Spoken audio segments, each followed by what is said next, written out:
Congress stimulates the economy by giving 91% of a $1.9 trillion stimulus bill to their rich buddies and donors. So we'll talk a bit about what happened there and the fight for $15 an hour that died right along with that. In other news, Trump sends a cease and desist letter to the GOP saying, "Stop using my name to campaign, okay? It's not right. I don't like you guys anymore until I want to run against you again." So we'll talk a bit about that. Chris Cuomo decides that Andy Cuomo isn't taking enough heat, so he decides to take some of the heat back up off of him by doing something tremendously stupid. And Joy Reid comes out and says that conservatives would give up the tax cuts if they were allowed to say the N-word. I'm Jay Edgar, and this is Contemporary.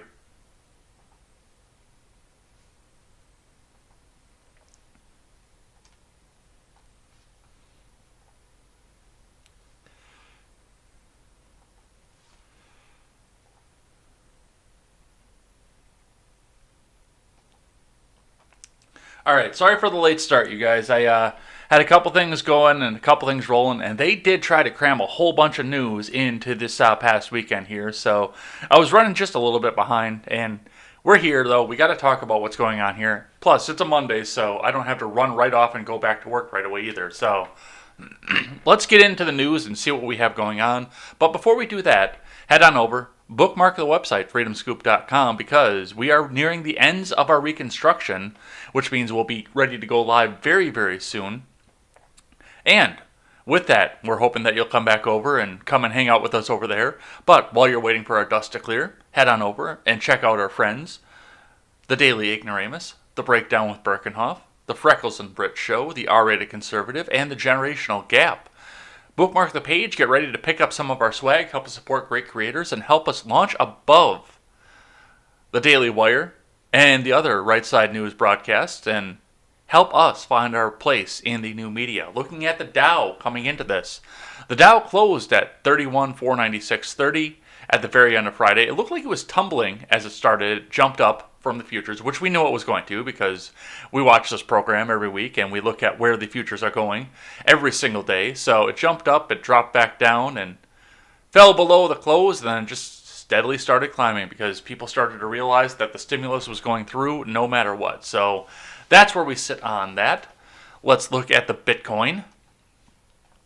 Bitcoin is at 58.59 US dollars and 0 US cents, which means it's kind of fluctuating, as I've kept mentioning, right between that 48,000 and 52,000 marks. And I'm pretty sure that's where it's going to hold steady right now, especially as the Federal Reserve starts to print off 1.9 trillion additional dollars.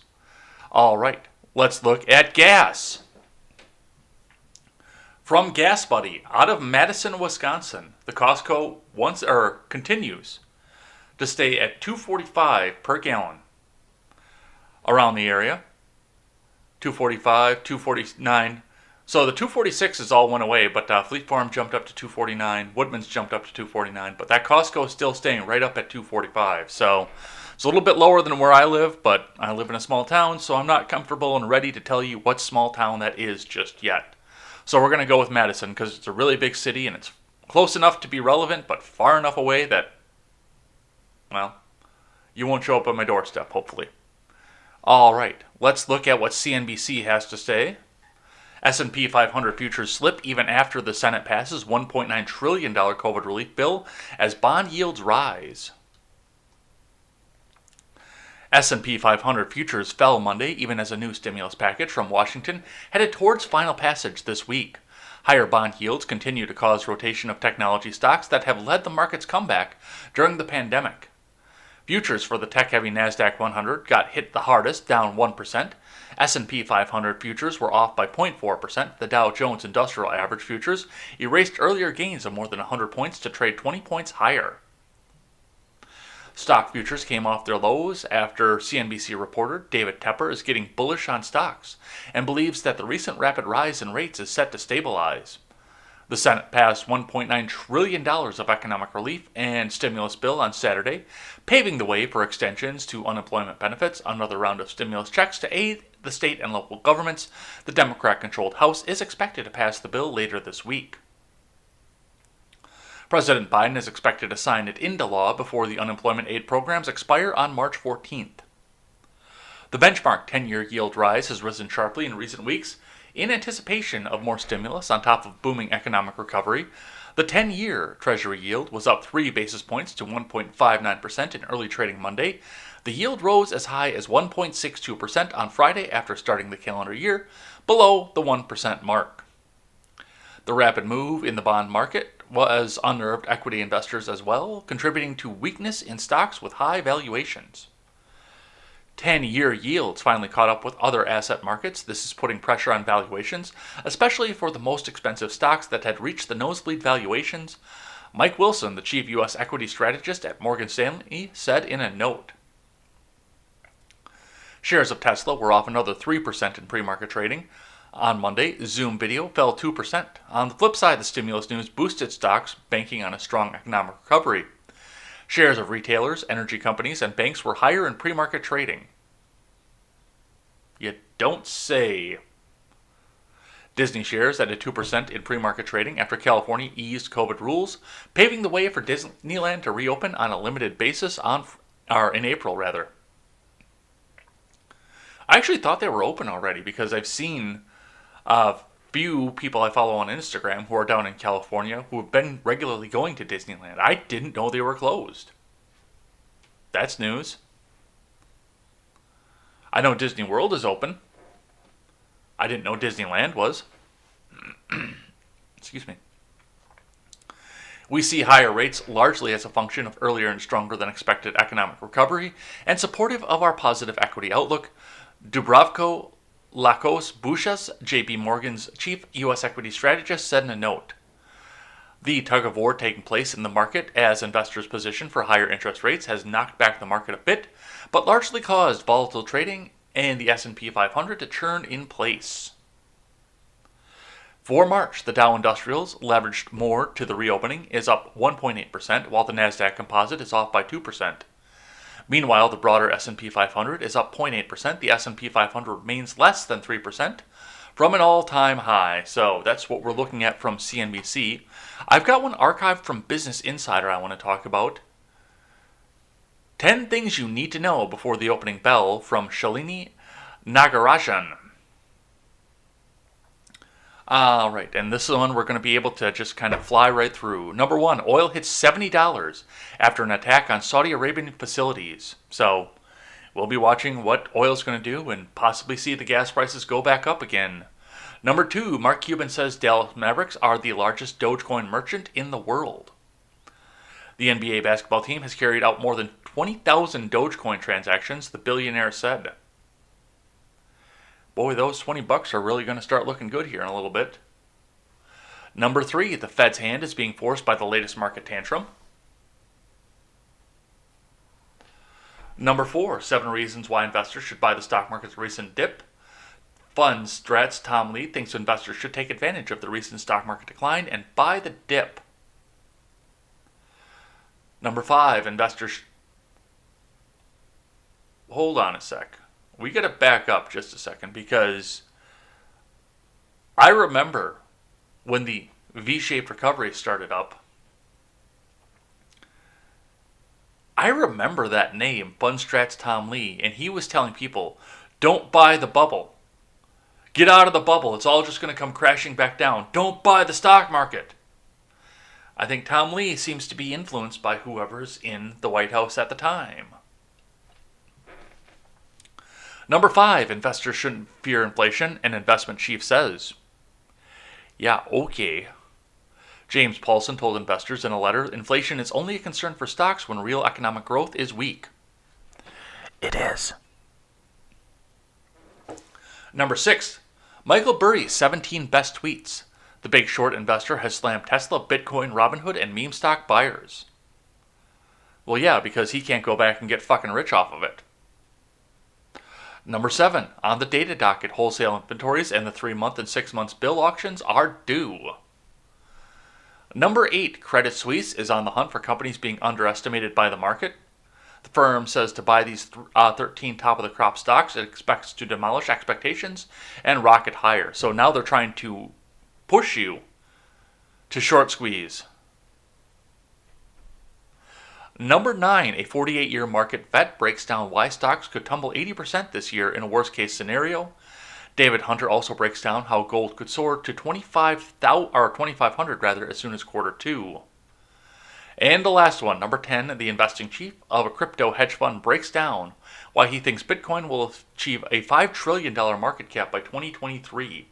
That is actually entirely possible, just seeing the way that fiat currency is going down and people are buying more and more Bitcoin, mostly fueled by the fact that Elon Musk told them it was a good fucking idea.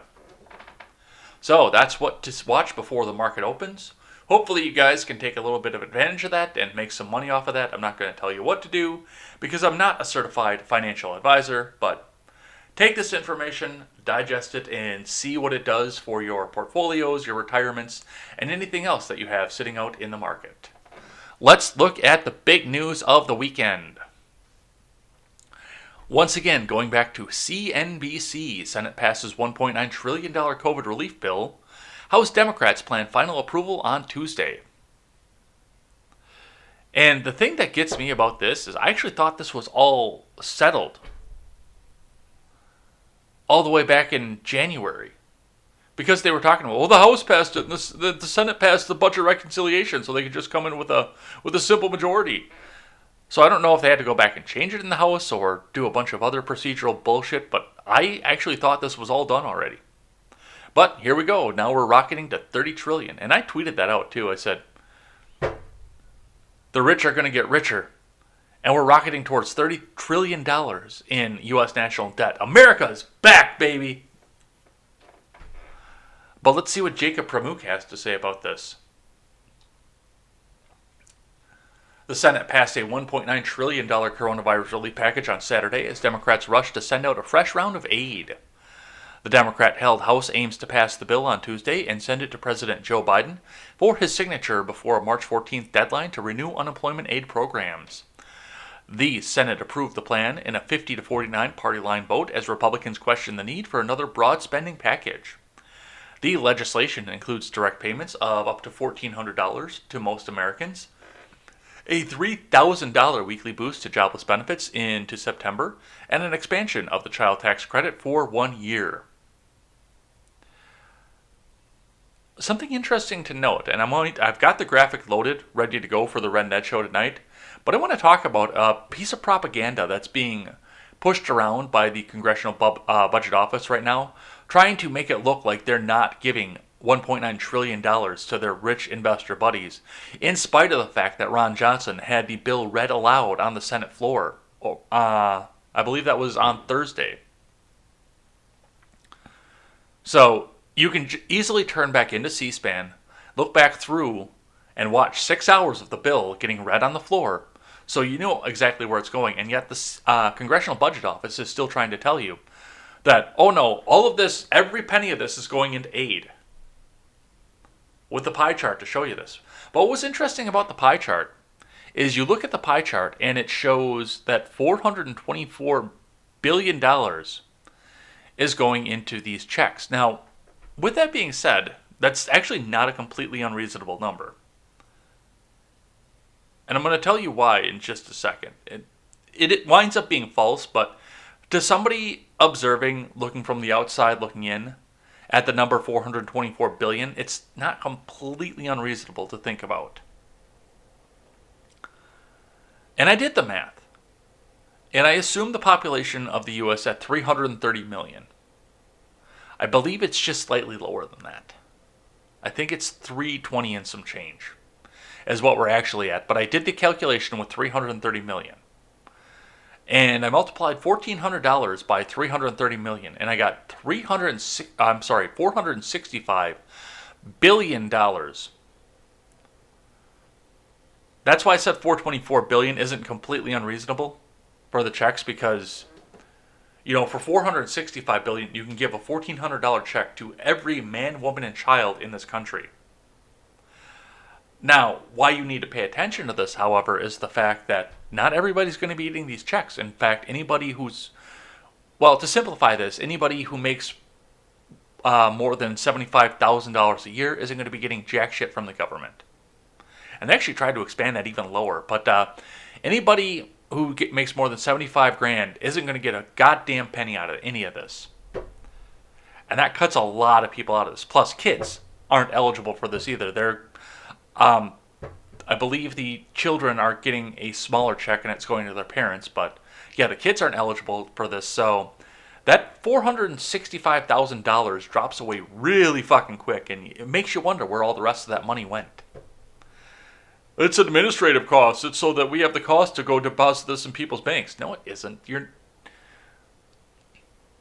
If that's the amount of administrative costs that you have, you are wasting a lot of money off in administrative costs, and you really need to start having bids on your contracts to see if you can get some of these costs down. Because, yeah, no, there is no way in hell that it costs almost as much to send a paper check out to every man, woman, and child in this country as it does to get checks out to, let's be generous and say, 40% of the population.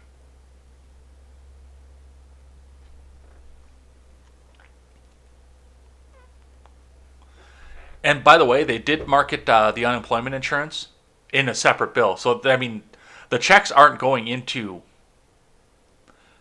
They're not getting factored into the unemployment. That's on a separate piece on the pie chart. So there's a lot of money getting wasted in all of this. The legislation includes direct payments of up to $1,400 to most Americans, a $300 weekly boost to jobless benefits into September, and an expansion of the child tax credit for a year. It also puts new funding into COVID-19 vaccine distribution and testing, rental assistance for struggling households, and K-12 schools for reopening costs. The package also includes $14 billion in payroll support for U.S. airlines, the third round of federal aid for the industry in exchange for not furloughing or cutting workers' pay rates through the September 30th. Airline contractors were set aside $1 billion. Senate approval brings Biden's first legislative initiative closer to fruition, while the GOP and some economists criticized the scope of the rescue package. As the U.S. vaccination pace picked up, Democrats said they needed decisive action to prevent a sluggish recovery and future economic pain. We will end this terrible plague, and we will travel again and send our kids to school again and be together again, unless the teachers' union tells us, no, we're not allowed to send our kids to school yet. Senate Majority Leader Chuck U. Schumer said before the vote, "Our job right now is to help our country get from the stormy present to the hopeful future." Senators passed the bill through budget reconciliation, a process that required no Republican support but every Democratic vote. Senate Democratic leaders had to wrangle disparate forces within their caucus to win unified support while trying to balance the needs to keep nearly all House Democrats on board to pass the plan next week. A disagreement within the party stalled the process for about 12 hours on Friday. Joe Manchin declined to back his party's proposal for unemployment aid, sending leaders scrambling to craft a compromise that could win his support and salvage the bill. Democrats settled on a plan to keep the current $300 per week jobless benefit boost in place through September 6th, while making the first $10,200 in assistance tax-free. The proposal trimmed the $400 weekly supplement through August 29th, passed in the House a week ago. The change, and by the way, the $1.9 trillion didn't go down. So that money went somewhere else. Follow the bouncing ball. That change, plus a separate Senate decision to limit the number of people receiving stimulus checks. Once again, that money going somewhere else. Follow the bouncing ball. Risk drawing the ire of progressives in the House, Biden endorsed the unemployment deal. After the Senate vote, the president said the process wasn't easy. It wasn't always pretty, but it was so desperately needed, man. The nation, it suffered for far too long. And I don't know if my buddies in New York and California can keep their people prisoner for much longer, he said. Biden estimated the direct payments of up to $1,400, which will also go to dependents of eligible Americans, will start to come in this month. Snip, snip, snip. Final passage of the bill followed a vote-a-rama, where senators considered dozens of amendments to the package. Lawmakers, at times dozing at their desks or putting their heads in their hands, voted on changes through Friday night and into Saturday afternoon. Republicans teed up symbolic political votes, including failed amendments to bar direct payments to prison inmates. I want you to think about that sentence that I just said right there. Republicans teed up symbolic votes, including failed amendments to bar direct payments to prison inmates.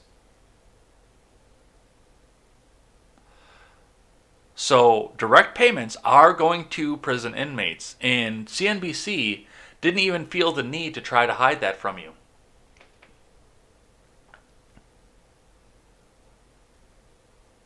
Or limit the amount of aid that falsely reported nursing home deaths due to COVID-19, which targeted New York. The GOP lambasted the relief package, describing it as a wasteful list of Democratic priorities. Well, where's the lie? Frequent targets of the bill were the bill's $350 billion in state, local, and tribal aid, along with $170 billion set aside for K-12 schools and higher education. Yeah, it's listed on that pie chart I referenced as $170 billion to help K-12 schools open. Okay. How does it cost $170 billion for the principals across the country to walk up the building, put the key in the door, and turn it?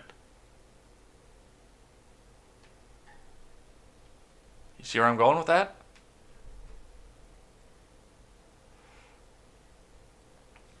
This isn't a pandemic. I'm sorry. This isn't a pandemic rescue package. It's a parade of left-wing pet projects and that they're ramming through during a pandemic, Senate Minority Leader Mitch McConnell said on Friday, as if he hasn't done the same fucking thing. McConnell and others cited a stronger than expected February jobs report in arguing the U.S. does not need nearly $2 trillion more in stimulus. Even so, the U.S. had about 8.5 million fewer people employed than it did in the previous year. Biden cited the need to sustain the recovery, along with millions who stand to lose unemployment benefits without renewal of a pandemic-era program, in making his case for the relief bill on Friday. Without a rescue plan, these gains are going to go slow, he said. We can't afford one step forward and two steps back. Proponents of the bill also touted its potential to slash child poverty. So, that's what the left-wing media is telling you that's in this bill. Now, there are various other things that are actually in this bill, but that's what the left-wing media is telling you in this. And I love the fact that they didn't even try to hide the fact that there's a check going to prison inmates. I love that. That's amazing. But what's more amazing is what the Washington Post had to say about this. Archived, of course. Biden's stimulus showers money on Americans, sharply cutting poverty in defining moves. They put this little ticker over there and we can't read the headline. From Heather Long, Alyssa Fowers, and Andrew Van Dam. President Biden's stimulus package, which passed the Senate on Saturday, represents one of the most generous expansions of aid to the poor in recent history, while also showering thousands, or in some cases tens of thousands of dollars on American families navigating the coronavirus pandemic. And the clouds split, and the light came down, and the angels sang, "Ah."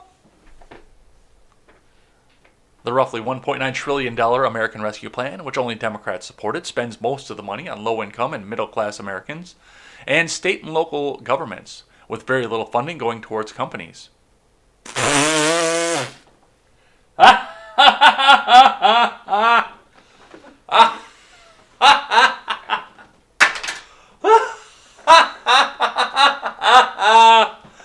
They actually believe that. Guys, they actually believe that.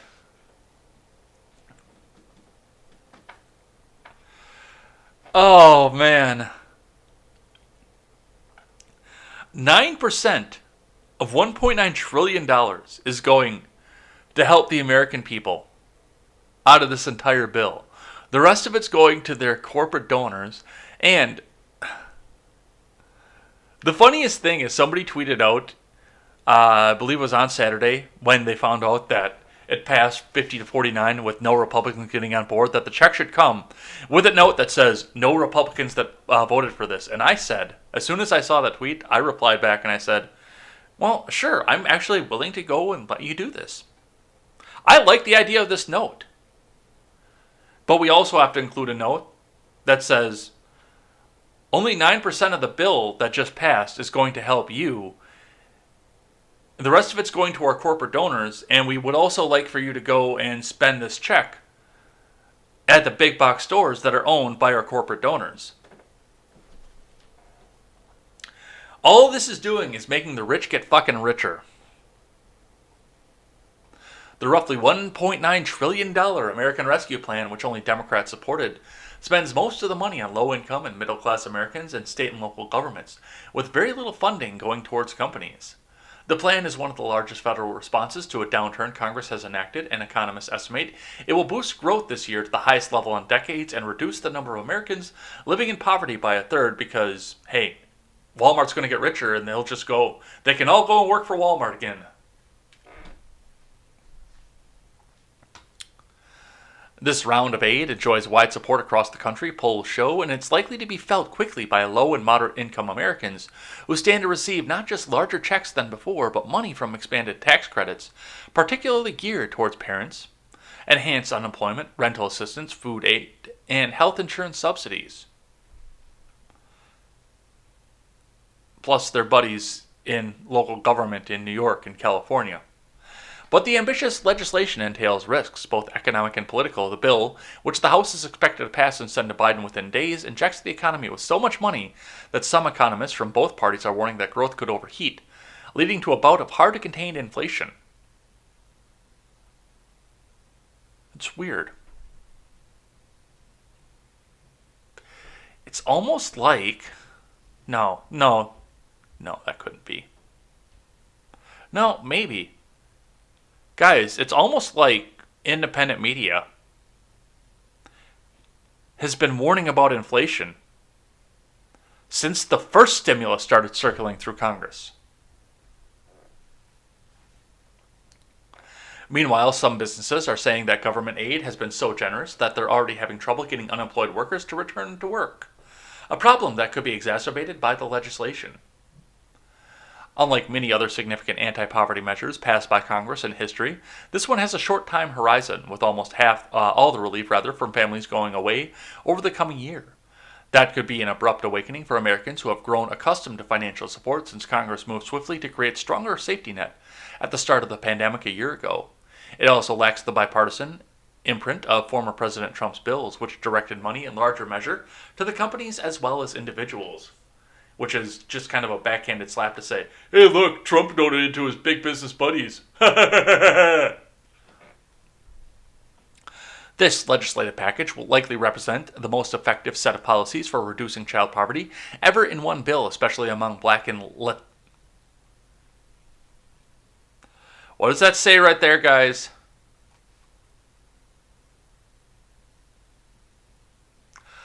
No, I'm not saying that. I am not saying that. Especially among black and Latino children, said Indivar Dutta-Gupta, co-executive director of the Georgetown Center on Poverty and Inequality. The Biden administration is seeing this more like a wartime mobilization. They'll deal with any downside risks later on.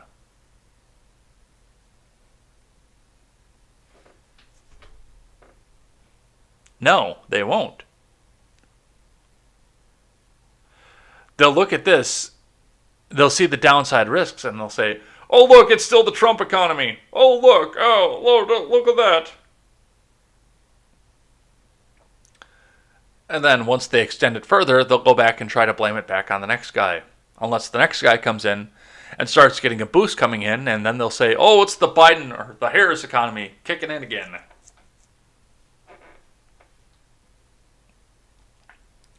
So, that's what WAPO has to say about this. We're already a half an hour into this. And all I've talked about is the stimulus. So let's keep going here. I've got some more stuff to talk about. First and foremost, we have to get onto the little rider that they tried to force onto the stimulus bill that failed miserably here. From Politico, 8 Democrats defect on $15 an hour minimum wage hike. From Burgess Everett, the Senate on Friday is set to squash a bid to track a $15 minimum wage to President Joe Biden's $1.9 trillion coronavirus aid bill, with 8 Democratic caucus members joining all 50 Republicans in rejecting the change. The Senate parliamentarian had ruled that the wage increases could not be added to the bill and approved by a simple majority of senators, despite House passage of the provision last week. After Senate Democrats stripped it from the COVID package, a group of progressive senators led by Bernie Sanders, my pudding cup, forced a vote on the policy change anyway.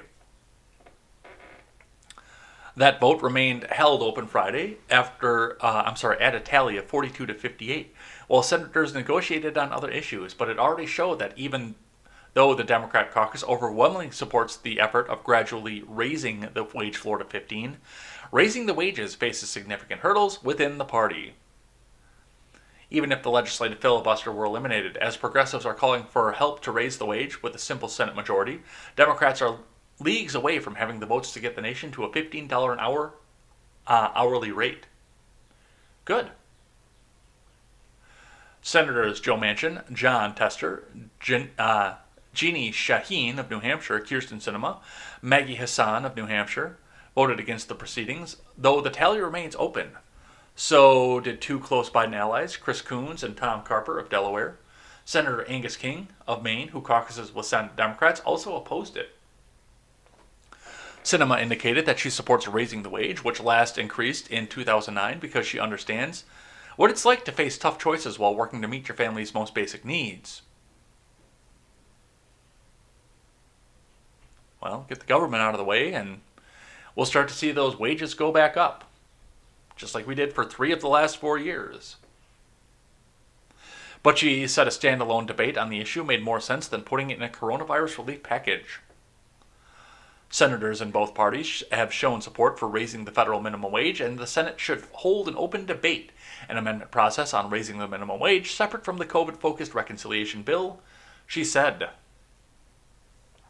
Progressives were not pleased by the defeat on the Senate floor. Sanders vowed to keep pressing the matter. If any senator believes that this is the last time they will cast a vote on whether or not to give a raise to 32 million Americans, then they are sorely mistaken, said the Vermonter who chairs the Budget Committee. We're going to keep bringing it up, and we're going to get it done because it is what the American people demand and need. Pennsylvania Lieutenant Governor John Fetterman, who is running for the Senate in 2022, said that every single senator who voted against the $15 an hour minimum wage today should be forced to live on $7.25 an hour so they can demonstrate to all of us how it's possible.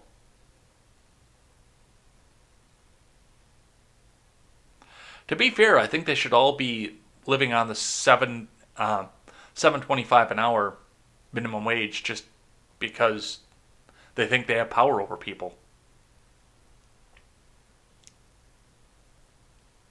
I'm actually with you, Fetterman, but for a completely different reason.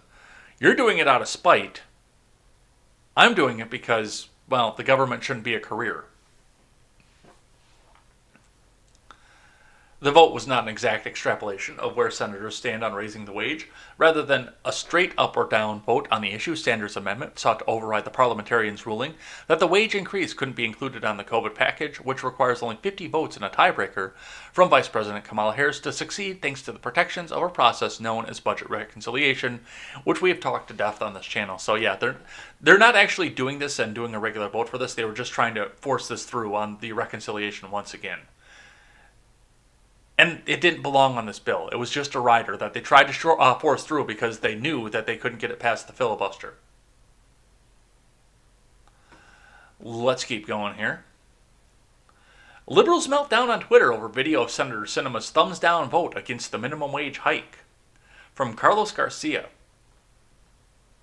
I want to see if there's a video of this. There is. Liberals who were hoping that Democratic Senator Kyrsten Sinema of Arizona might vote in support of the minimum wage hike were disappointed, and many angrily turned to social media to register their outrage. I mean, turning to social media to register your outrage has been a part of the American dream since MySpace. So I don't know why this is a headline, why this is a news story, but still something to go and watch. The openly bisexual senator, which why the fuck does that matter, is also a moderate Democrat on many issues, owing to the demographics of the state she represents. On Friday, she voted alongside 7 other Democrats to kill the proposal from Senator Sanders to include the wage hike in the latest coronavirus relief package. Sinema's critics were especially outraged because of the way she entered her vote.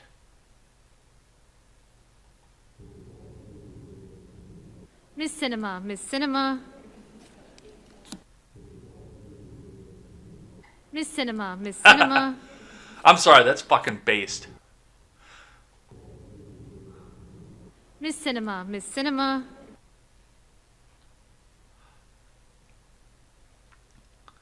Did Sinema really have to vote against a $15 an hour minimum wage for 24 million people like this? Well, technically she didn't. She voted against making it as a rider.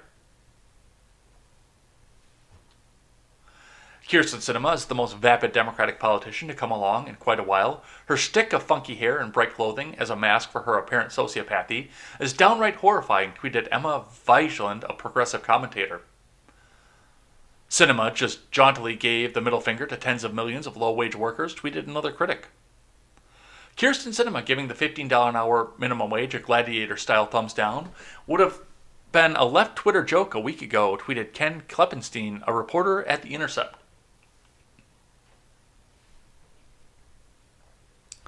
No matter what you think of Kyrsten Sinema's votes, these optics are horrible, tweeted journalist Yashar Ali. No, I thought they were fucking funny. You may think people don't deserve to be paid more, but you don't need to make a show of it.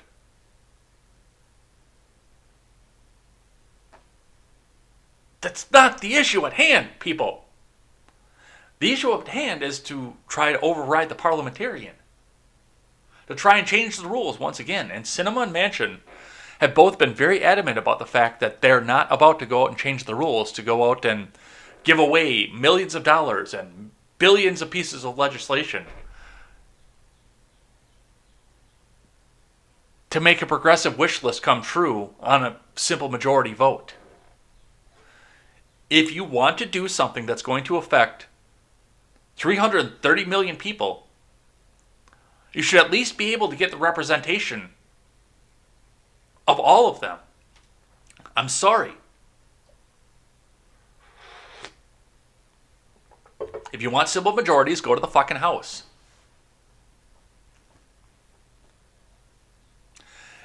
Incredible.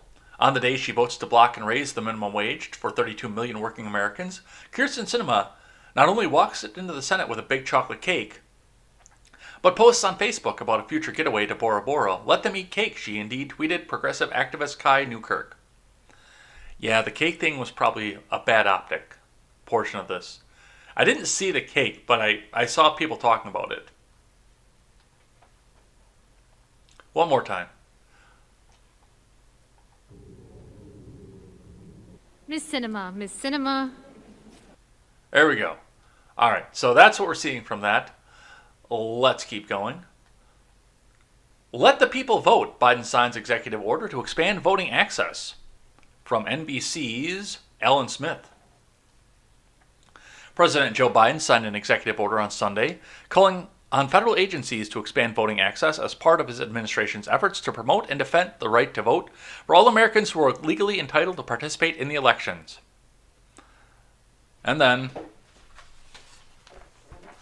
the Supreme Court got out, opened up the Constitution, and said, okay, yeah, right here. Article 2, Section 1. Okay, this is unconstitutional.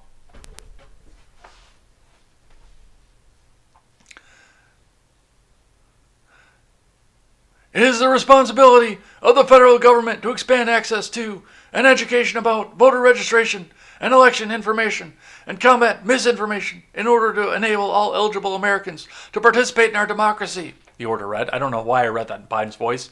He has no idea what's in this executive order. Some progressives in his department went out and wrote this for him and put it down and said, okay, Grandpa, here's your pen. Here's your pen. Go sign this, please. And he looked up and probably said, what am I signing? No, it's going to be good for the American people, Grandpa. Just sign this here. No, right there. R for Robinette. There you go.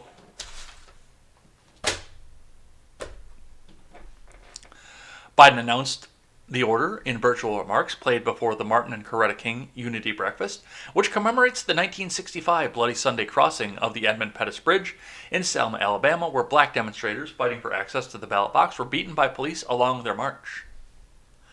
The order comes days after the House passed H.R. 1, a wide-ranging package of electoral and ethics reforms that Biden said he would sign into law should it make it through the Senate. It also comes as more Republican legislatures across the country seek to enact more restrictive voting measures after former President Donald Trump's defeat. In his remarks on Sunday, Biden called those GOP efforts an all-out assault on the right to vote. During the current legislative session, elected officials in 43 states have already introduced more than 250 bills to make it harder for the American to vote, he said. We cannot let them succeed. Biden called H.R. 1 a landmark piece of legislation that is urgently needed to protect the right to vote, our integrity of our elections, and repair and strengthen our democracy. And yet, the executive branch doesn't have the authority to do this. Congress doesn't have the authority to do this. But the people who are doing it are the people that NBC doesn't like. So,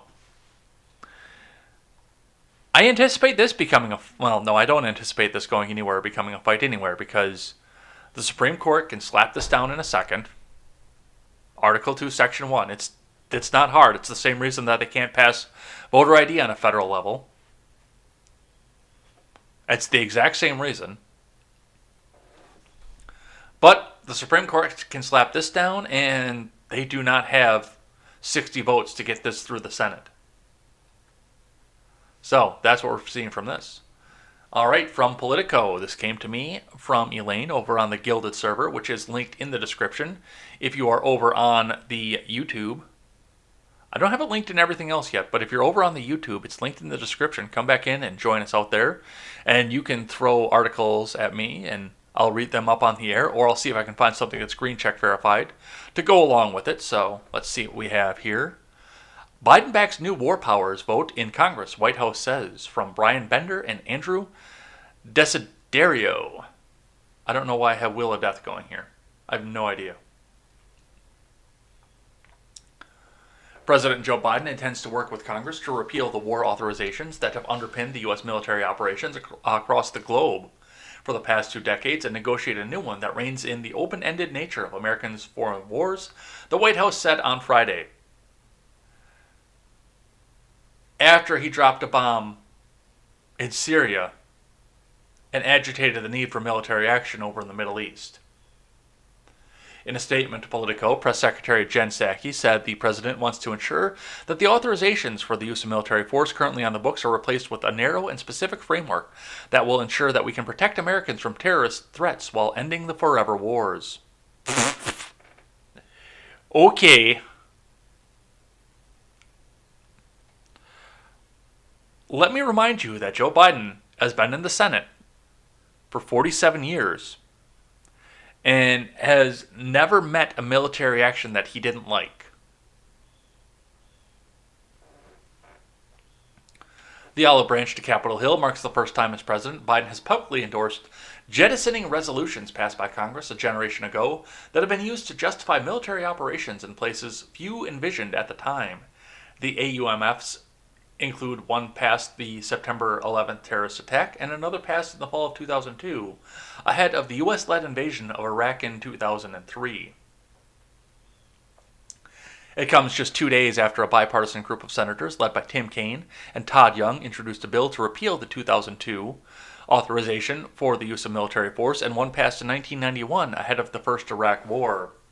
Senators proposed the measures amid bipartisan anger over Biden's decision to launch retaliatory strikes against the Iran-backed militia groups in Syria last week. Without first seeking congressional approval, the operation rather frustrated many of Biden's allies on the Hill and renewed long-standing concerns among Democrats and Republicans alike that Congress has abdicated its constitutional role in declaring war and authorizing military operations.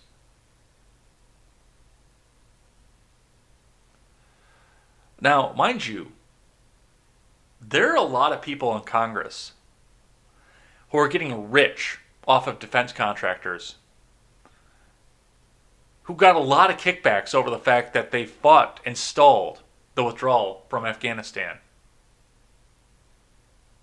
I don't like the AUMF any more than anything else, but I feel it's more dangerous to put these powers back into Congress.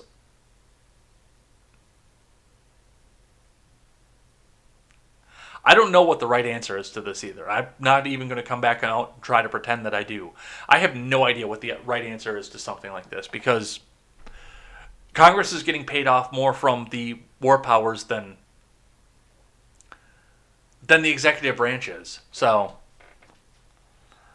I don't know where we go with this, but it looks like they are going to come back and try to get this pushed along through, and Biden's just going to go along with it because he says he can. And I do have to wonder what their angle is. All right, I've got one here from the Daily Wire for you guys. Report: FBI finding no evidence of members of Congress in contact with Capitol rioters during the attack. And this has interested me a little bit here because I don't trust the FBI right now. I think the FBI needs to be disbanded because of everything we saw with 2016. And I do look at this as sort of another witch hunt coming on, especially reading some of the things that I've read as far as depositions and arrest warrants that come straight from the FBI. Forgive me for not trusting them, but yeah, I have no reason to trust them. This is from Emily Zanotti. An FBI investigation into the lead up to the January 6th attack on the U.S. Capitol found no evidence that members of Congress were in contact with protesters turned rioters during the incident, according to the New York Times, a former newspaper. The investigation did, however, turn up a phone call between the Proud Boys and someone inside the Trump White House, though it is not yet clear who that individual was or whether they had contact with the president, per the outlet's Saturday report. Shortly after the January 6th attack, Democrat members of Congress demanded the FBI investigate their Republican colleagues to determine whether any member of the GOP aided or abetted the Capitol rioters, either before or during a planned pro-Trump rally, slated to take place while the Senate was voting to certify the Electoral College results, declaring Joe Biden the winner of the November presidential election.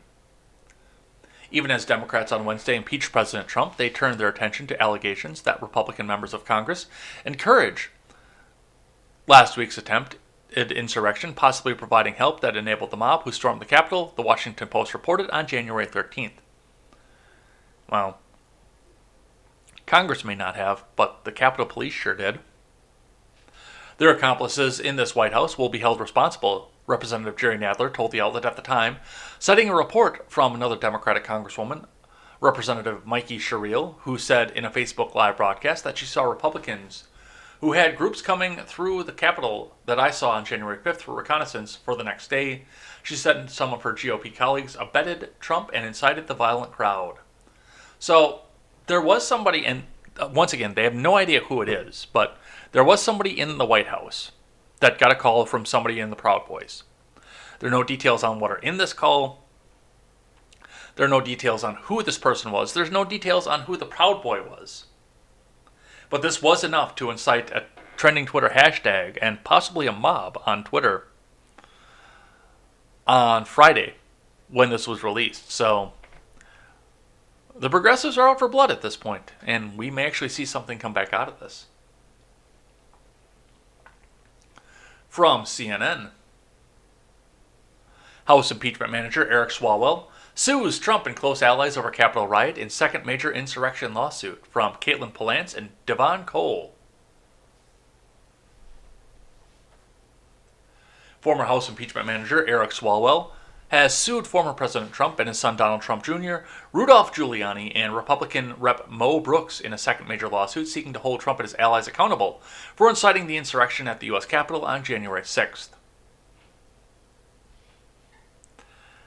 Now, I got to balls and strike this one. First off, the strike.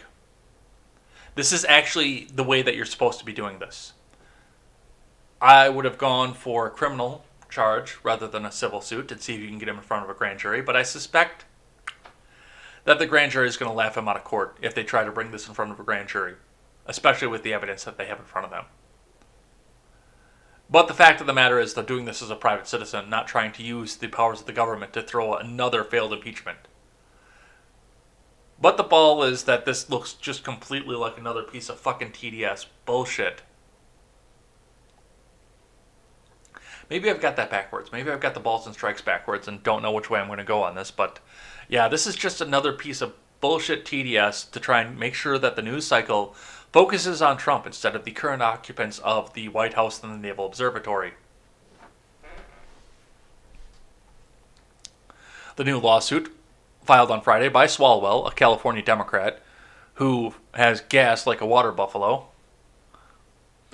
who helped to lead impeachment arguments against Trump for inciting insurrection, follows a similar suit filed last month by Representative Benny Thompson against Trump, Giuliani, and the extremist groups the Oath Keepers and Proud Boys. Swalwell's case makes some of the claims that Thompson's citing a civil rights law meant to counter the Ku Klux Klan's intimidation of elected officials.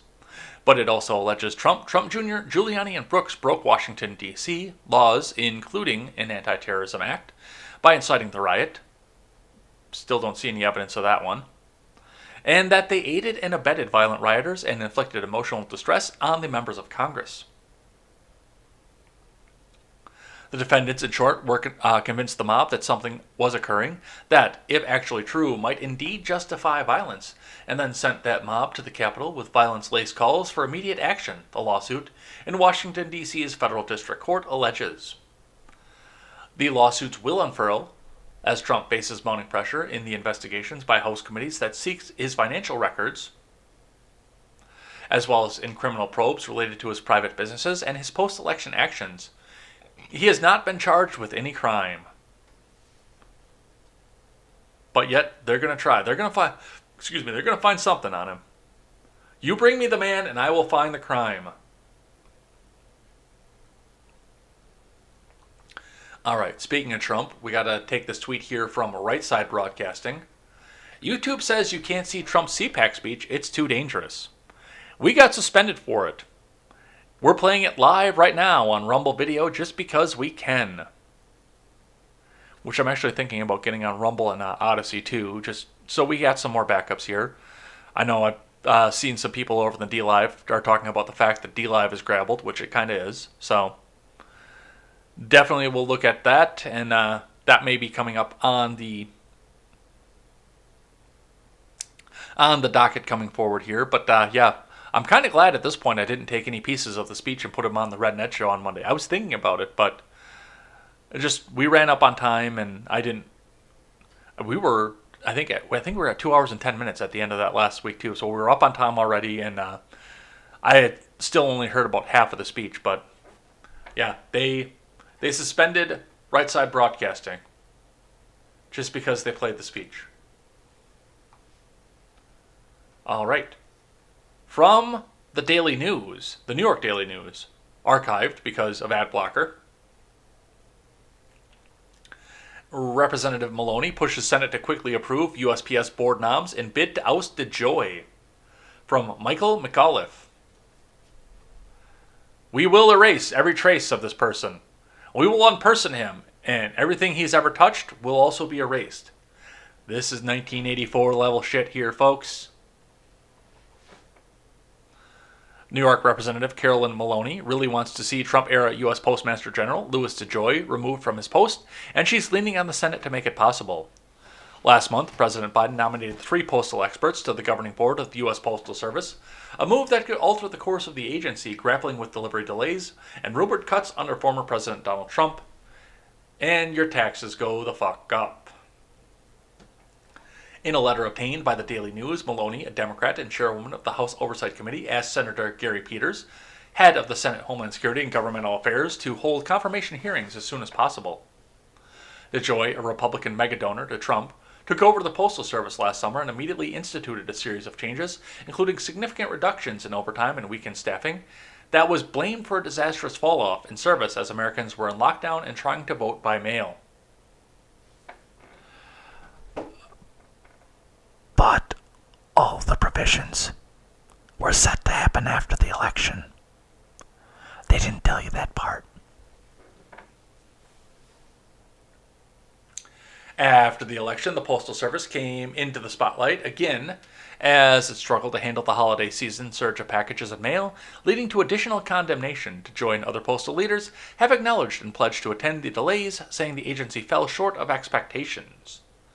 Democrats demanded DeJoy be fired or resign, but DeJoy, who serves at the pleasure of the Postal Board of Governors, remains in place.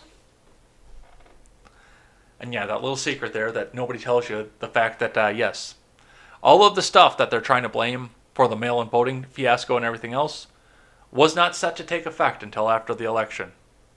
Just so you know. But honestly, the post office is fucked. It really is at this point. And this is coming from somebody who actually believes that the post office is a legitimate function of government. It's just the way that they managed it and their money, and the government's used as a piggy bank for so long. And the fact that the biggest cost of the post office right now is in operations. The biggest cost of the post office is pension. Because these people have a lifetime pension at this point. And people are living longer and longer. They get to retire earlier than most people do, which is probably good because there's a lot of stress that comes with working in the post office, but they get to retire earlier than most people do on a full pension for life. And we wonder why the post office is in dire straits. I don't think it needs to go away. I just think it needs a strong pension reform. A very, very strong pension reform is what's needed for this. And we could probably get this back up and running to a point where it's functional again. It's not going to be profitable. It's a government entity. So get the profitable thing, get that right out of your head. Because that's never going to happen. Not for the post office. But we could get it back to the point where it's functional. Operational.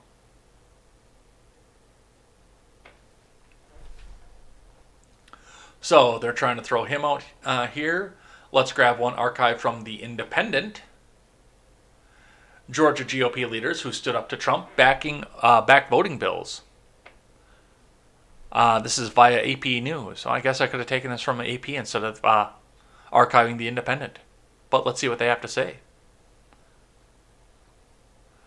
Georgia Governor Brian Kemp and Secretary of State Brad Raffensperger won wide praise last fall for firmly rejecting then-President Donald Trump's false claims of voter fraud.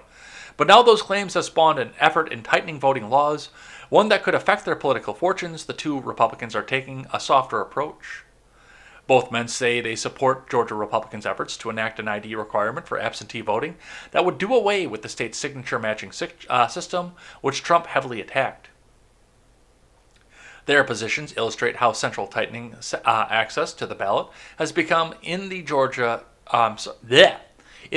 agenda, embraced even among those who have publicly refuted claims of fraud of stolen elections. But it also highlights the difficult politics for Republicans as they weigh how far to go to that end. While the bills being pushed in Georgia and several other states have the backing of the GOP base that embraces Trump, they also could stir up Democratic backlash, not to mention make it harder for the GOP voters to cast ballots.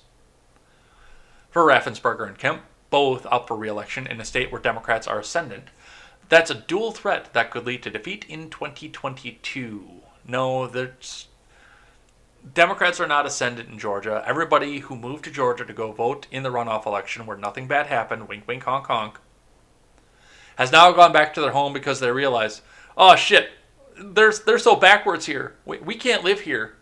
But hey, we got the support. We got what we wanted.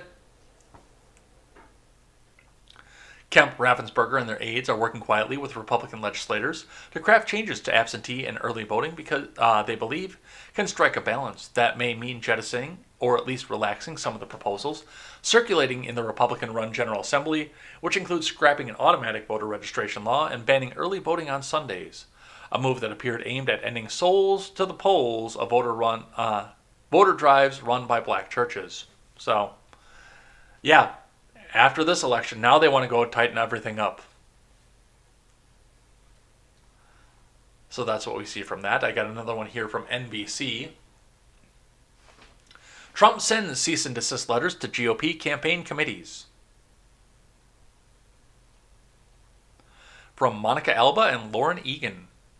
Attorneys for former President Trump sent cease and desist letters on Friday to 3 Republican organizations asking them to stop using the former president's name and likeness in fundraising appeals and merchandise, a Trump advisor said on Saturday. The letters were sent to Republican National Committee, the National Republican Congressional Committee, and the National Republican Senate Committee, arms of the party tasked with raising money and shaping messaging, among other things, for the midterm elections and beyond.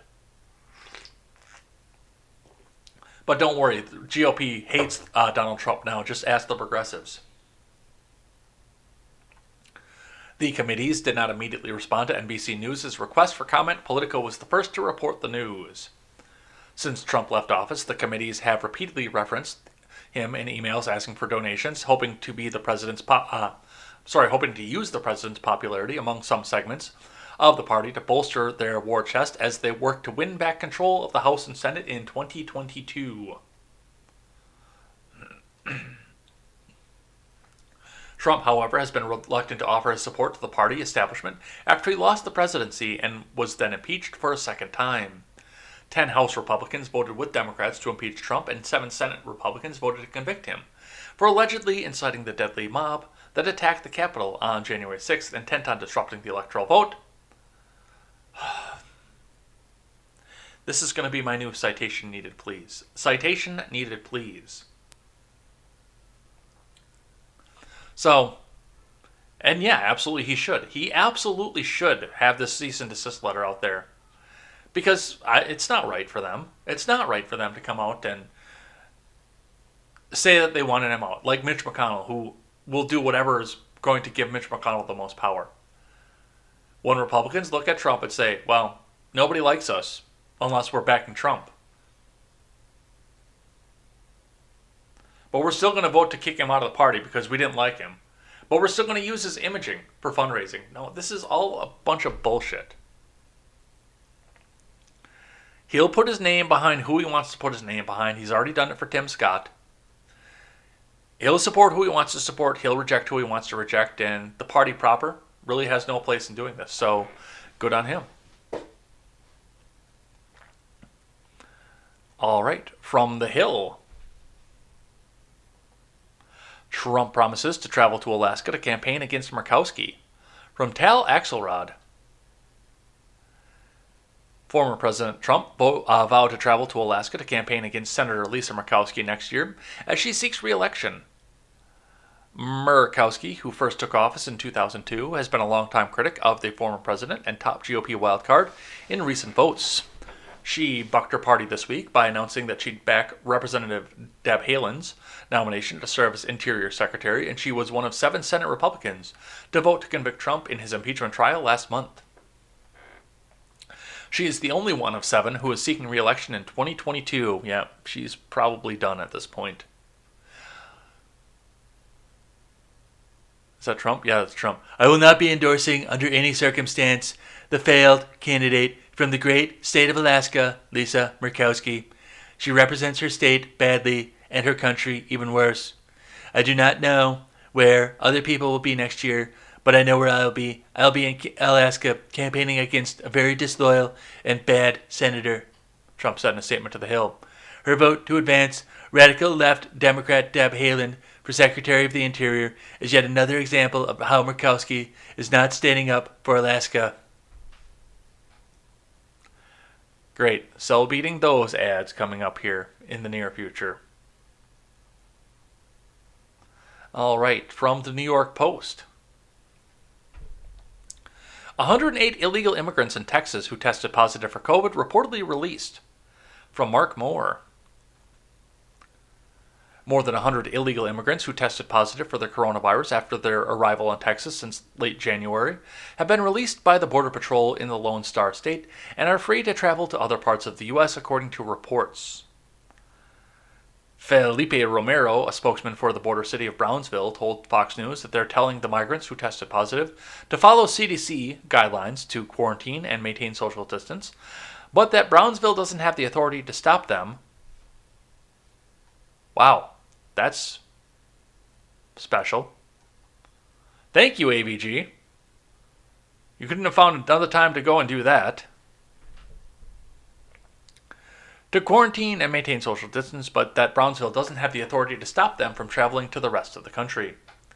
He said that 108 positives account for the 6.3% of the total migrants who received rapid tests at the city's main bus terminal, a program that began on January 25th. Some of the migrants described to Noticias Telemundo Investiga how they were tested at the border and then allowed to hit the streets despite a positive test for the coronavirus.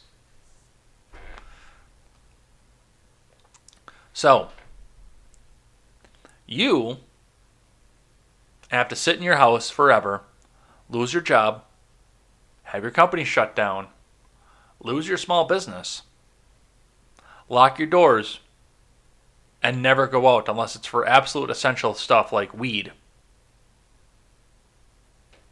You can't go to church. You can't go to Christmas. You can't go to Thanksgiving. You can't go to a New Year's party. But 108 positive tests for COVID can just be released out into the wild and, well, good luck. Nobody's afraid of this fucking thing. Nobody's afraid of this fucking thing. Alright, from the Daily Wire. Biden admin allows child migrant detention centers to open at 100% capacity, eyes giving them a new name, reports. There's your Ministry of Propaganda right there. We're just going to call them something different. The Biden administration is reportedly allowing detention facilities for migrant children to open at 100% capacity as the border crisis continues to intensify. The move, which was reportedly approved by the CDC, scraps the previous guidance that dictated the detention facilities could be occupied at 50% to practice social distancing due to the coronavirus pandemic. The fact that the country's premier health advisory agency is permitting a change in COVID-19 protocols indicates the scale of the immigration crisis, Axios reported. Shelters have been getting an average of 321 children per day, up from 47 per day in the first week of January. Well, right, Biden came in and said, it's okay. It's okay. You don't have to worry about it anymore. Just come on in and come on. Just make sure you vote the right way, okay? And expected to need 20,000 beds to accommodate an anticipated record number of child migrants. A CDC draft memo says the situation on the border has grown dire and that officials need to be prepared to see an increase in coronavirus cases. As a result, at this time, CBP does not have an adequate space for physical distancing, quarantine of persons exposed to COVID-19, or isolation of ill or infected persons, says the memo reviewed by Axios. As of March 1st, 2021, 4 CBP sectors are over COVID-adjusted capacity. So, they're opening right back up, but hey, there's no problem at the border. No, nothing going on. All right, another one here from the New York Post. 2 more women accuse Governor Andrew Cuomo of inappropriate behavior, from Katian Boniello. I swear, and I've got this tweet queued up, because we'll be talking about this tonight, that there was a Now This reporter. The tweet's in the Gilded. There is a Now This reporter who legitimately came out and said, these women are Trump supporters just trying to get Governor Andy Cuomo out so they can get a Republican installed and he can pardon Donald Trump. That's actually where they're going with this. And once again, never mind the fact that he killed Grandma and Grandpa in the fucking nursing home. But hey, let's just go let him keep getting Me Too'd and hey, we'll watch this instead of the investigation into the nursing home.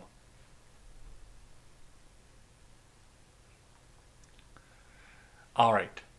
That's all I have to say on that, because I don't care. You know what? We'll look into this again. 2 more women came forward Saturday to accuse Governor Cuomo of sexually harassing behavior, including a former press aide who describes struggling to free herself from his repeated hugs and a young assistant who now says he left her feeling like just a skirt. Former press aide Karen Hinton endured a very long, too tight, too intimate embrace from Cuomo in a dimly lit Los Angeles hotel room in December of 2000, she told the Washington Post. The married Hinton pulled away, but he pulls me back for another intimate embrace. She told the paper, I thought at that moment it could lead to a kiss. It could lead to other things, so I just pull away again and I leave. At the time, Cuomo led the U.S. Department of Housing and Urban Development. A current rep for Cuomo strongly denied Hinton's allegations to the newspaper, claiming this did not happen. Hinton's claims are made all the more startling given that her husband is a lobbyist, Howard Glazer, a longtime Cuomo ally and confidant who worked as his director of state operations and senior policy advisor until 2014. The other new accuser, Annalise, is a policy and operations aide who worked for the governor from 2013 to 2015, said he's behaved inappropriately while on the job in Albany. The governor called her sweetheart and asked if she had a boyfriend, List recalled to the Wall Street Journal. List said Cuomo touched her on her lower back during an event, once kissed her hand, and asked if she was dating. It's not appropriate, really, in any setting, she told the newspaper. The Post could not immediately reach lists. Liz is the 3rd former state employee and 4th woman overall to accuse the governor of varying degrees of sexual harassment. Hinton brings the total accusers to 5. And yet, we have not talked one word about the nursing home scandal that Letitia James brought out to the forefront. This is a distraction at this point. This is something that the newspapers can come out and talk about and not have to talk about what went on with the nursing homes and how Cuomo won an Emmy for killing grandma.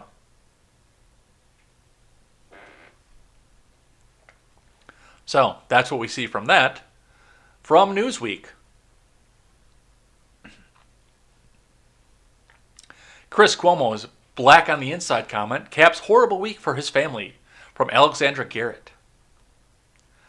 Chris Cuomo, CNN news anchor and brother of New York Governor Andrew Cuomo, was criticized on Twitter this weekend after he joked that he's black on the inside while talking to journalists and CNN colleague Don Lemon.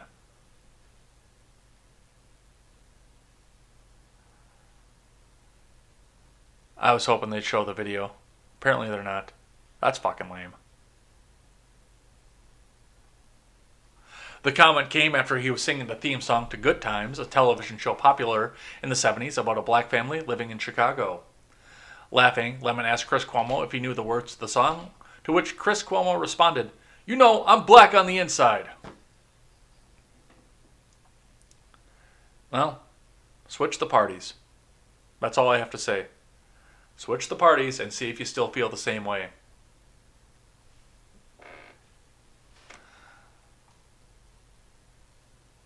Let's keep going. From AZ Central, a division of USA Today, archived because USA Today doesn't allow you to read their articles if you have an ad blocker on. Representative Greg Stanton introduces a bill to help keep renters' evictions during COVID-19 off credit reports. From Catherine Rieger. Now see, everyone keeps talking about a stimulus. Everyone keeps talking about a way to get the stimulus out there and get cash in people's hands. Not enough to pay rent in some places, but cash in people's hands. This dude is thinking outside the box in a way to keep the economy going without giving out cash. This is from Catherine Rieger. Renters struggling during the pandemic could get help in keeping evictions off their credit records under legislation introduced in Congress by Representative Greg Stanton of Arizona. The move to protect tenants from long-term financial problems related to evictions is supported by many housing advocates.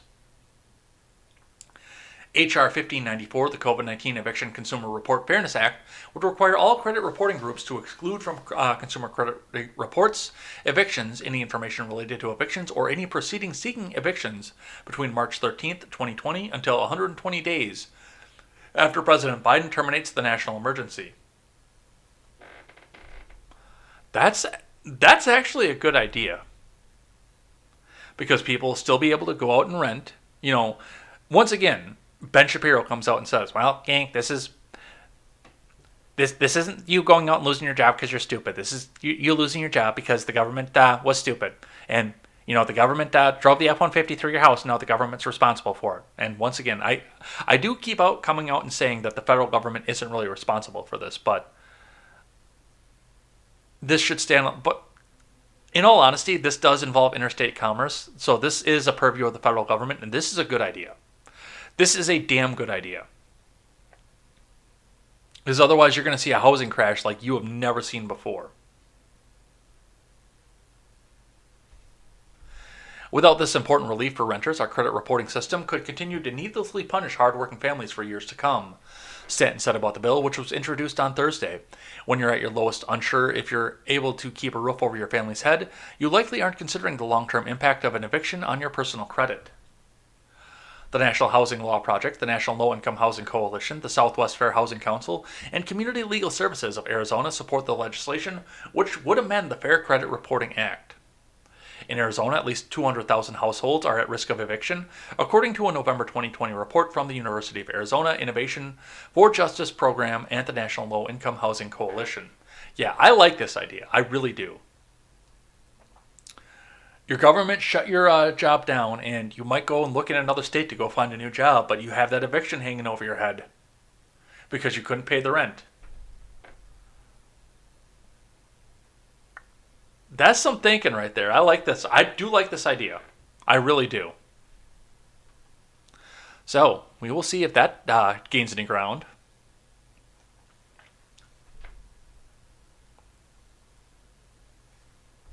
All right. From Fox News, MSNBC's Joy Reid, conservatives will trade tax cuts to openly say the N-word. From David Rutz, far-left MSNBC host Joy Reid's outrageous week continued on Wednesday when she tweeted that conservatives would all love to openly say the N-word and felt oppressed because they couldn't be openly racist. I'll say it again. People on the right would trade all the tax cuts for the ability to openly say the N-word like in the good old days. To them, not being able to be openly racist and discriminatory without consequences is oppression. Trump is the avatar for this freedom. Joy, tell me one thing that Trump said that was racist while he was president.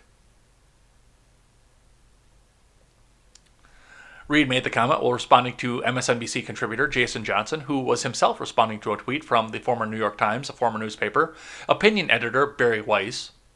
Well, I mean, what is it that Clavin calls the New York Times op-ed page? Oh yeah, Knucklehead Row. Johnson asserted Weiss was trying to defend the idea of privately using racial slurs when she discussed how many people feel the need to self-censor for fear of being reprisal. A center-left writer, Weiss is loathed by many figures on the left, particularly for her views on free speech. Yeah, I don't think that's the problem here, because if they're saying it, then they're still saying it out in private. The internet being forever and now coming out and trying to cancel these people who did something 10 years ago is putting a little bit of pause in people, but for the most part, no. This is just a stupid fucking virtue signal. All right. From The Blaze. Online mob attacks Mumford & Sons banjoist for congratulating Andy Ngo, label musician a Nazi and attempt to cancel him. This guy is a fascist. From Paul Saka. Winston Marshall, the banjoist and lead guitarist for the folk rock band Mumford & Sons, experienced a tidal wave of criticism and hatred for simply complimenting conservative journalist Andy Ngo on his new book. Waves of furious music fans attacked Marshall on Twitter for an innocuous tweet. On Saturday, Marshall congratulated Ngo on his new book, Unmasked Inside Antifa's Radical Plan to Destroy America. Congratulations to Mr. Andy Ngo. Finally had time to read your important book, You're a Brave Man, Marshall wrote on Twitter, which he later deleted after he was swarmed with hateful messages. Ngo thanked Marshall for the support.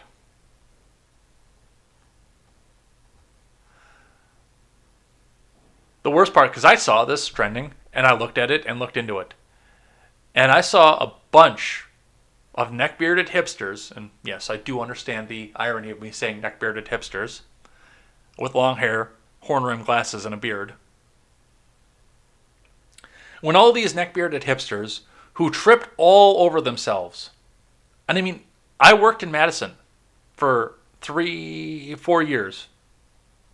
I saw the kind of people who were running out to buy Mumford & Sons albums, the kind of people who were going out to the little bars and playing Mumford & Sons out there. I saw the kind of people who were looking at that with their big fucking Rasta hat and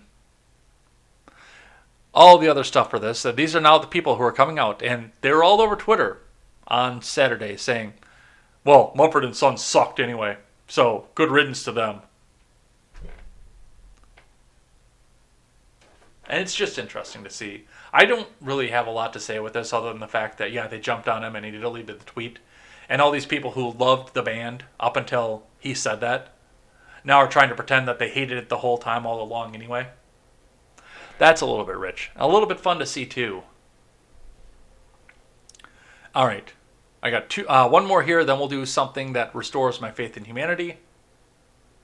And we'll head on out of here. From the Washington Times, who is not green check verified, but I could not find this anywhere green check verified. Is this going to load? Yes, it is. Canceled. Conservative comic strip Mallard Fillmore dropped an unprecedented move. From Valerie Richardson. The conservative comic strip Mallard Fillmore has been plucked. Bruce Tinsley, creator of the 27-year-old cartoon, said he was told this week by his syndication company that Garnett newspapers across the country simultaneously dropped the comic over 2 strips critical of President Biden and transgender participation in women's sports. It was a big shock, Mr. Tinsley told the Washington Times. From what I'm hearing, it was unprecedented. My syndicate has never seen anything like that. He said officials at King Features, which syndicates the cartoon, said that a decision was made at the Gannett corporate level, and they weren't sure exactly why, except that they were sure it was about those 2 cartoons. The 2 comics ran February 19th to 20th. The first depicts Mr. Biden musing, "For too long, segregation sullied women's sports. They were restricted to women. Thank goodness those dark days are over." In the second cartoon, Mr. Biden says, "I hear what you, the American people, want me to do. Kill fossil fuel jobs, devalue America's labor, and help more transgender athletes beat the shit out of biological females." Certainly, Mallard Fillmore has been known to ruffle feathers, but Mr. Tinsley said he didn't think they were strips referring to Mr. Biden's January 20th executive order on gender identity and sexual orientation were over the top. "I've thought a million times, this is it. I don't even know if I'm going to turn this in," said Mr. Tinsley, referring to previous comics. But of all the cartoons, it vaguely centers on Biden's doing that as his first executive order. There certainly was nothing derogatory about transgender people. It was just about what I see as a really unfair environment in sports. Well, I don't know who still gets their comics from the newspaper anymore. I mean, Android and Apple both have a comic app that puts these up every day. You can go look at that, and they're free. And you can still find Mallard Fillmore on that too, by the way. I looked, and it's still there, still funny. So you can go and check that out. It's depending on your apps. I believe it's Comics Go is the one on Android, and that might be the one on Apple too. So you can go check that out and continue to read Mallard Fillmore because, I mean, we're going to do a Streisand effect. And I'm going to tell people about this so it gets more Streisand effect, so more people go and run and watch the strip. But that's what we see for that, and that's going to be it for the news. And the last thing we do On Monday is something that restores my faith in humanity, which, looking back into this and seeing, I said before, I talked at the end of last week. I have friends, people on Instagram that I follow, who are rushing out to go to Florida, who are rushing out to go to Mexico, Cabo. And I mean, these are the progressive people that I follow, mostly because they're pretty girls. I have a pattern, I have an MO, I'm not ashamed of it. But they're going out on these exotic, wild vacations when they're supposed to be cowering in their homes afraid, or they want you to be cowering in your home afraid to go and do anything, engage in commerce, or anything else at this matter. Nobody's afraid of this anymore. Nobody cares. It's all a virtue signal at this point. And University of Montevallo will return to full in-person classes this fall from WBRC. Well, better late than never, but out of Montevallo, Alabama, from WBRC staff, the University of Montevallo will return to traditional in-person class model for the fall 2021 semester. Leaders made the decision through utilizing the guidance of state and national medical experts and in consideration of wider distribution of vaccines nationwide. With the announcement, new and returning students will be able to register and plan for their courses for the fall semester. We look forward to fall semester with a deep sense of gratitude for the sacrifices all our students, faculty, and staff made to get us here, said Dr. John W. Stewart III, U of M president. Our COVID-19 task force worked tirelessly with faculty and staff colleagues across campus to keep our students safe and to do what Montevallo has done best since 1896, teaching, learning, and preparing students for meaningful lives and successful careers. And that's just it, right? I mean, we're continuing to go down, even as the vaccine goes out, to go down this entire path of nationwide Simon Says. Except I think it's Anthony Says at this point. Anthony says, put on 2 masks. Anthony says, go and get your vaccine. Anthony says, stay in your home and keep your businesses at 25% capacity. Anthony says, shut your schools down. Anthony says, you can't go to university. And people are fed up with it. People are fucking sick of it. I have long said that the authoritarian nature of Joe Biden and his record and Kamala Harris waiting in the wings could possibly lead to a more liberty-minded movement in this country. If libertarians and liberty-minded Freedom Caucus Republicans do it right. And there is a very, very good way to do all of this wrong. But the American people strive for freedom. They strive to go out. They strive to go out and be with people, to be among their peers, to be in the classroom. They strive for contact, and they're starting to come back and say enough is enough. We saw it in Texas. We saw it in Mississippi. This is a good first step for Alabama. And New York and California may still cower, but even California is starting to open back up because they know this is bullshit at this point. The human spirit is free, and we strive to remain free. And that restores my faith in humanity. And hopefully it keeps going. I really do. And that's going to be it for the day. So, we're going to head on out of here. I don't have my outro music queued up again, but I'm going to head on out of here and start working up the visual aids for the Red Ned Show. I hope that you guys will come back and join me later on tonight for that. It'll be a great time. My wonderful co-hostess Elaine, if you're new here, come back and come hang out with her and I as we discuss the news of the week. And we've got some good stuff up. We'll be talking about HR1. We'll be talking about the new stimulus coming out. We'll be talking a bit about Cuomo and some of the other stuff going on with it. It'll be a good time. We've got a good show lined up for you guys today, and we hope to see you here. That is at 5:30 Central Time on these same channels that you're watching now. So come back and hang out with us for that. Otherwise, we'll be back here at 7:45 a.m. tomorrow for Contemporary number 267 and see what kind of stupid shit the government can throw at us in the next 24 hours. So hope to see you guys there. Until then, I'm Jay Edgar, and this is Contemporary.